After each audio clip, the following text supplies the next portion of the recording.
একটা দিন ধরে মনটা অনেক বেশি খারাপ যাচ্ছে, কারণ বাংলাদেশ বন্যায় প্লাবিত হয়ে যাচ্ছে। আর ফেনী থেকে শুরু করে তার আশপাশের এলাকা একদম প্লাবিত হয়ে গিয়েছে।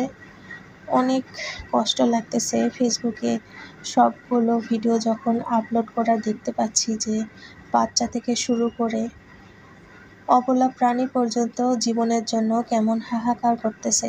তাদের স্বপ্নগুলো কিভাবে পানির মধ্যে তলিয়ে যাচ্ছে। এই সব কিছু দেখে ক্ষুধা নামক জিনিসটা একদমই উড়ে গিয়েছে।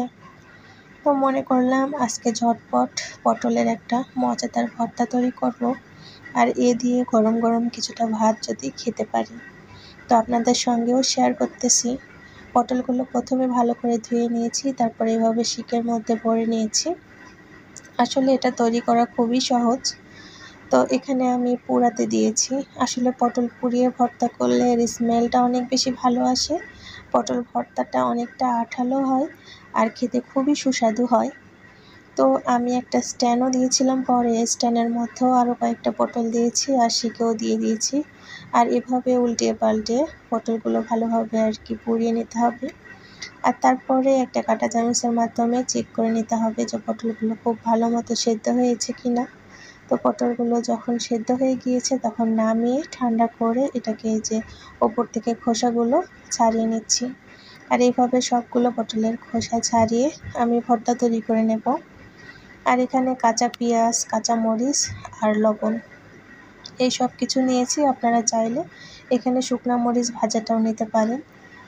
আর লবণ দিয়ে এই সব কিছু ভালো করে চটকিয়ে মাখিয়ে নেব। সঙ্গে কিছুটা সরিষার তেল দিয়ে ভর্তা বানিয়ে নিলে এই ভর্তাটা অনেক সুস্বাদু হয় খেতে। আর এই পরিমাণের মনের অবস্থা খারাপ, কোনো কিছু রান্না করতেও ভালো লাগতেছে না। শুধু মনে হচ্ছে আল্লাহ যেন ওদেরকে খুব তাড়াতাড়ি হেফাজত দান করে, খুব তাড়াতাড়ি যেন সব কিছু ঠিক হয়ে যায়। এই রকমের মনটা কেমন জানি উথাল পাতাল করতেছে। যতবারই ফেসবুকে দেখতেছি তাদেরকে, ততবারই আসলে মনের অজান্তেই চোখ বেয়ে যেন পানি নেমে আসতেছে তাদের জন্য। তো কি আর করা, খাওয়া দাওয়া করে বেঁচে থাকতে হবে আমাদের। যার যার সামর্থ্য মতো এগিয়ে যেতে হবে। যাদের সামর্থ্য রয়েছে তারা যেন পাশে দাঁড়ায়। আল্লাহ যেন তাদের মনকে সেভাবেই তৈরি করে দেন, এভাবেই যেন তারা সবার পাশে দাঁড়াতে পারে এই দুর্যোগে।